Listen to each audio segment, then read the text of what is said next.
It's VOA's Fast Five for Friday, February 12th. I'm Philip Alexio. U.S. Secretary of State John Kerry says major powers have agreed to seek a cessation of hostilities in Syria to begin in 1 week's time. And while some might consider this a breakthrough agreement in the civil war, it's worth noting that it has nothing to do with the terrorist groups like al-Nusra and ISIS.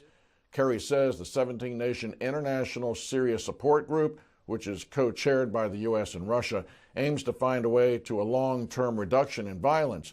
And with the situation getting worse in Syria, there's an agreement to accelerate and expand humanitarian aid, but will all the parties follow through? Daniel Bagley says, I guess we can tentatively say it's good news about the prospective ceasefire in Syria. Well, it sure seems like there's one every night, but last night it was the Democratic presidential candidates Hillary Clinton and Bernie Sanders debating once again. Bruce Brady liked the debate and thought Bernie beat up on Hillary and won it. Hillary's comments about Bernie being against Obama showed her desperation. But Paul Aduse sees it a little bit differently. He sees Bernie's positions are insubstantial and that he's all rhetoric with no details. Hillary, irritating as she might be, has more substance in her arguments, he says. Well, coming up next, rapping a bunch of baloney. Kanye West, he has a new album out, and it's getting quite a bit of attention for the controversial lyrics in at least one song. The album is called The Life of Pablo. The song is called Famous. In it, he mentions pop singer Taylor Swift in a disrespectful way.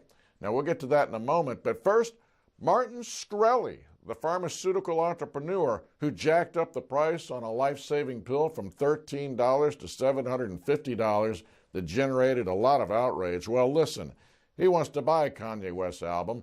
He sent Kanye a letter, seen here, offering $10 million for it.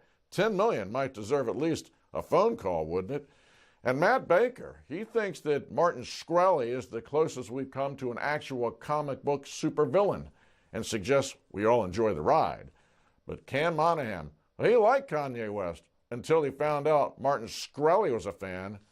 And now back to that controversial line in the song. Kanye says that he made Taylor Swift famous, referencing his 2009 incident when he grabbed Swift's microphone while she was trying to give an acceptance speech at the MTV Video Music Awards. Remember that? Well, Katie gives this reaction to Kanye's claims. What?